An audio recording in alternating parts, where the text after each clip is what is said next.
গাধাকে সৃষ্টি করার পর আল্লাহ পাক বললেন, তুই আজীবন কঠোর পরিশ্রম করবি, অন্যের বোঝা বয়ে বেড়াবি। তোর মাথায় কোনো বুদ্ধি থাকবে না, তোকে আয়ু দিলাম 40 বছর। গাধা মিনতি করে বলল, সে কি হুজুর, এমন কষ্টের জীবন নিয়ে আমি এত বছর বাঁচতে চাই না।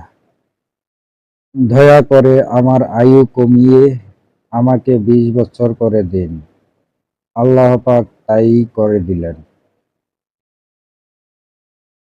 এরপর আল্লাহ পাক কুকুরকে বললেন, তুই হবি মানুষের বিশ্বস্ত বন্ধু, কিন্তু লোকজনের উচ্ছিষ্ট খেয়ে বেঁচে থাকবি। তোর আয়ু দিলাম 30 বছর। এ কথা শুনে কুকুর মাথা নিচু করে বলল, হে আল্লাহ, দয়া করে আমার আয়ুটা একটু কমিয়ে 15 করে দিন। এত দিন বেঁচে আমার কি হবে? আল্লাহ পাক এতেও রাজি হয়ে গেলেন। এরপর বানরকে ডেকে বললেন, তোর কাজ হবে একমাত্র এক গাছ থেকে লাফিয়ে আরেক গাছে যাওয়া, আর রং তামাশা দেখিয়ে মানুষকে বিনোদন দেওয়া। তোর আয়ু দিলাম 20 বছর। বানর আবেগে কেঁদে ফেলে বলল, দিবেনই যখন 10 বছর দিন। এত বড় জীবন দিয়ে আমি কি করব? আল্লাহ পাক তাতেও কোনো আপত্তি করলেন না।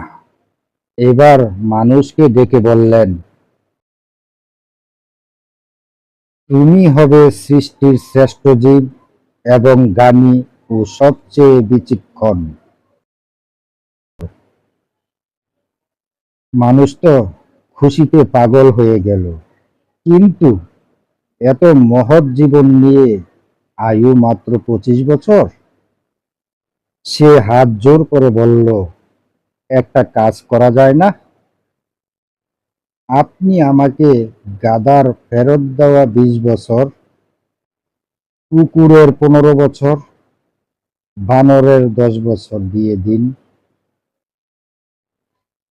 আল্লাহ পাক বললেন, নিজের বুঝ পাগলেও বুঝে, তুই বুঝলি না, যা দিলাম। সেই থেকে মানুষ সুন্দরভাবে বাঁচে 25 বছর, আর পরের 20 বছর গাধার মতো সংসারের বোঝা টানে।